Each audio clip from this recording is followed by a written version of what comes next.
నేను పనికిరాను అని ఏసి అన్నాడు అపవాదగా. నేను అపవిత్రాల పెద్దలు ప్రభా నన్ను ఎందుకు పట్టుకున్నావు, వద్దు నన్ను వదిలే అన్న ఆయన తెలుసుకొని పాపాలు ఒప్పుకున్నాడట. అప్పుడు దేవుని మహిమ ఆయనను తాకింది. మరి ఈరోజు నిన్ను కూడా దేవుని మహిమ తాకింది వాక్యం అనే మహిమతో. హల్లెలూయా. మన సత్యం నువ్వు ఎరుగు. నాకు ఇక్కడ ఉన్నప్పుడు వాక్యం చెప్పడానికి చాలా బాధపడ్డా. ప్రభుని అడిగిన, దేవా నేను నిన్ను వెంబడిస్తున్నా. ఎవరినన్నా నేను నిన్ను వెంబడిస్తున్నా, నీ ప్రత్యక్షత నా మీద కలిగజేయన్నప్పుడు ఆయన నాకు చెప్పిండు, ఆయన ఇట్లా వెళ్ళవాడు నువ్వు అన్నాడు. ఎవరు వెళ్ళవాడాలంట? దేవుని దగ్గర సత్యం అనే దట్టి కట్టుకో, సమాధానం అనే జోడులు వేసుకో, అప్పుడు దేవుడు నిన్ను వాడుకుంటాడు.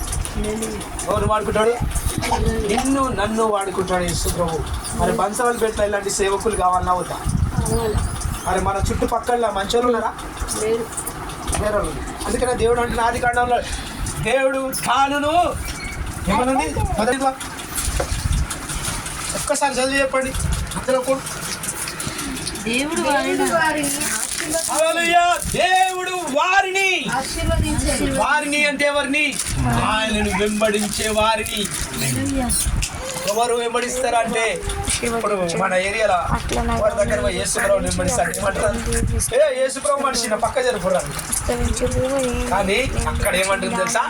వారు అంటే దేవుడు వారిని వెంబడించి వారిని ఏంటంట ఆశ్రయించాడు. మరి దేవుడిని ఆశ్రయించబోతున్నాడు, ఫలించబోతున్నాడు కదా. నాకు కొన్ని మర్మాలు చెప్పిన మాటలు చెప్తున్నా. ఎందుకంటే ఉట్టిన సత్యం వాక్యము మన దగ్గరికి రాదు. ఎందుకంటే మనం ఫలించడానికి, మనం అభివృద్ధి చేయడానికి, మన ఆత్మీయతను బలపరచడానికి మేము అనుకున్నాం. చిన్న ఇంట్లో సంఘం పెట్టాం ప్రభావ.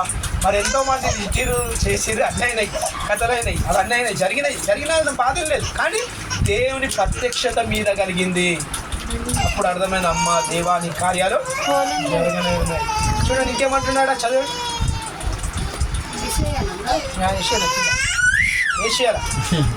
ప్రభువా ఎన్నాళ్ళ వరకని నేను అడగగా ఆయన నివాసులు లేక పట్టణములను, మనుషులు లేక ఇండ్లను పాడైన వరకును, దేశము బొత్తిగా వీడాగు వరకును దూరముగా తీసుకొని పోయినందున దేశములో నిన్నమైన స్థలములు విస్తారములాగు వరకు అలాగున జరుగును.